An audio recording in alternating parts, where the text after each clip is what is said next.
हर हर महादेव। आज महाशिवरात्रि आपण मानक स्वागत करुछि मोर आदिभक्ति चैनल को। आज दिन में माँ पार्वती महादेव को सहित विवाहर होता। मु जागर केमिति करे चलतु देखा। प्रथमे मु मोर नित्यकर्म सरिकी मोर घर ठाकुर को पूजा करुछि। एठी चंदन सिंदूर लगौछि, पोछि देइछि सबु ठाकुर को एवं जो बासन दिया जाए से बासन मध्य मु माजी सारिछि। तो एटी देखंतु मु जो ठाकुर को सिंदूर देबा कथा तांको दउछि, गणेश को मध्य सिंदूर दिया जाए। आउ तापरे चंदन जो ठाकुर को देबा कथा से ठाकुर को दउछि। दीप दीप सब लगे देछि। जे कौनसी भी ओसा बार हेउना काहेकि प्रथमे घर ठाकुर पूजा करबा दरकार। तो एटी देखंतु मु मो पूजा सहित मोर जहा मंत्र मोर पुराना वीडियो रे आपण देखिथिबे ताहा मध्य एठी मु कहि कि मोर पूजा करूछि।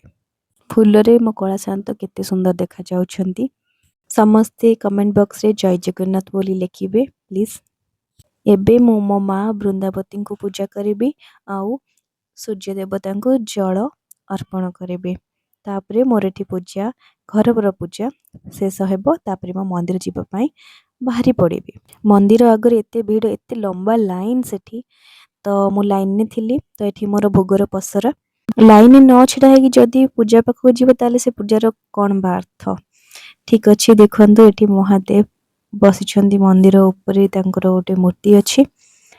तो ता भितर गला परे बहुत बढ़िया डेकोरेशन करथिले। फल रे सब सजई थिले आ बड़ा पत्र मध्य देइथिले आ फूल मध्य सब ओरिजिनल सब ऑर्गेनिक। तो देखंतु माने एठी शिव ठाकुर को मूर्ति। तापरे बाहर शिवलिंग अच्छी सेठी समस्ते जल आउ जहाँ भी लहुणी क्षीर जहाँ भी जी जमती लगे कथा सिंदूर देगी आपण माने सेठी बाहर करिवे। आउ एठी भितरे पंडित पूजा करुछंती। आज महाशिवरात्रि किए अबाई ओषा न करे पु माने मध्य ओषा करंती। एति पई आज बहुत भीड़। तो एठी मु मध्य क्षीर ठाकुर को ऊपर ढालिली। तापरे मु पादुक नेकी आसिली। देखंतु केते भीड़ अछि मंदिर। एठी मध्य प्रसाद बंटा जाउथिला। तो प्रसाद मु भी नेकी आसिली। मु आजी पूरा उपास तो न थाए काष्टा तो न थाए।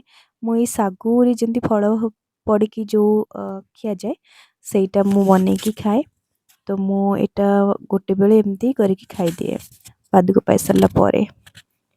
तो आशा करची आपन को वीडियो भल लागिथिबो। देखा आउ एक नुआ वीडियो रे। रहुछि नमस्कार।